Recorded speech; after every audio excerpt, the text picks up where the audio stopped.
അപ്പോൾ അക്കാമ്മയുടെ ലൊക്കേഷൻ വെച്ചിട്ടാണ് എനിക്ക് പുള്ളിക്കാരൻ എന്നെ വിളിച്ചിട്ട് ഇങ്ങനെ പറയണോ, എടി സിനിമ നീ കാണുന്നില്ല ഞാൻ പറഞ്ഞു ഞാൻ ഷൂട്ടില്ല, നിങ്ങൾ പോയി കണ്ടിട്ട് എന്താണെന്ന് വെച്ചാൽ പറയും. ആ ഒരു മൈൻഡ് എനിക്ക് ഉണ്ടായിരുന്നുള്ളൂ.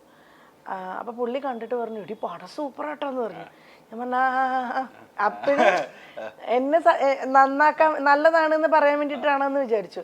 രാത്രിയിൽ ഞാൻ സിനിമ കാണാൻ പോയപ്പോഴത്തേക്കിനും നല്ല ഫുള്ള് തിങ്ങി നിൽക്കുകയാണേ, ജനം നല്ല നിറഞ്ഞിട്ടുണ്ട്. അപ്പം ഞാൻ എന്നെ ആദ്യമായിട്ട് ബിഗ് സ്ക്രീനിൽ കണ്ടു. എൻ്റെ അച്ഛനും അമ്മയ്ക്കും ഭയങ്കര ആഗ്രഹമായിരുന്നു ബിഗ് സ്ക്രീനിൽ എന്നെ കാണണമെന്ന്. പക്ഷെ അത് നടന്നില്ല. അവർ രണ്ടുപേരും അതിന് മുന്നേ പരിപാടിയൊക്കെ തീർത്ത് മേലേക്ക് പോയി മുന്നേ സീറ്റ് പിടിക്കാൻ വേണ്ടിയിട്ട്. അപ്പോൾ അതിനുശേഷം ഞാൻ ആ തിയേറ്ററിൽ ഇങ്ങനെ കാണുമ്പം ഒരു ഭയങ്കര ഹാപ്പി ഉണ്ട്, എന്നാൽ അവരില്ല എന്നുള്ളൊരു ചെറിയൊരു വിഷമം ഉണ്ടായിരുന്നു. അത് കഴിഞ്ഞിട്ട് തിരിച്ചു വന്നിട്ട് പിന്നെ അടുത്ത സിനിമയ്ക്ക് എന്നെ വിളിക്കുമെന്നോ കാരണം എനിക്ക് അങ്ങനെ സിനിമയിൽ ആരും കോണ്ടാക്റ്റും ഇല്ല, അറിയേയില്ല.